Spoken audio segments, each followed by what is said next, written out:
mwanadamu. Mungu anahitaji imani ile ambayo hata kama asipotenda tendo lolote mbele yako la kufurahisha moyo wako mwaka mzima, bado uendelee kumwamini.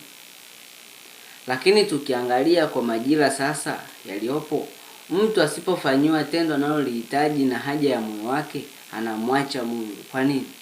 Hatuna imani kuu ya kumwamini Mungu, ila tuna shauku ya kupata vitu tulivyovisikia kwamba Mungu anatoa.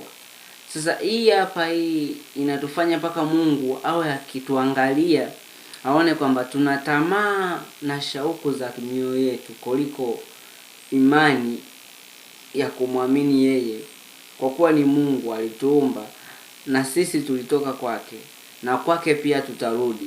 Kwa hiyo tunatakiwa tuwe na imani ya kuamini pasipo kuhamasishwa na kitu kingine, ila tuamini Mungu kwamba ni Baba alituumba, tunaishi katika yeye kwa kuwa tumetoka kwake na kwake pia tutarudi. Kwa hiyo tusiishi kana kwamba sisi tulikuja hapa duniani kwa maisha ya kwetu, tumekuja tuzae watoto kwa sababu hata watoto wanaokuja ni kwa sababu ya kusudi la Mungu. Ndio maana kuna uzao unaongezeka kwa sababu ya hitaji la Mungu analotaka, ndio maana anatupa uzao. Lakini Mungu anapokuita wewe uje hapa duniani, anakusudi.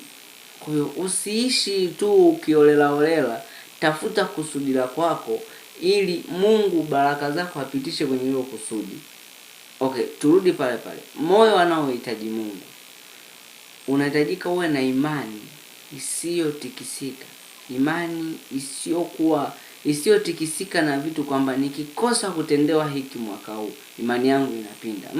Natakuwa na imani ile ambayo Mungu hata kama asipofanya mwaka mzima, wewe usiache kumwamini kwamba yeye ni Mungu.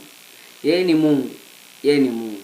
Hata kama hajatenda mwaka huu, mwakani atatenda. Hata kama hajatenda sasa, kesho atatenda. Usiache kuamini kwa sababu Mungu anafanya kazi na watu wenye imani isiyokata tamaa. Mungu anafanya kazi na watu wenye imani isiyopungua kiwango. Katika jina la Yesu, Mungu akutie nguvu upate kuwa na imani iliyo imara, imani iliyokomaa. Mungu akubariki sana. Mimi naitwa Prophet Maranatha. Amen.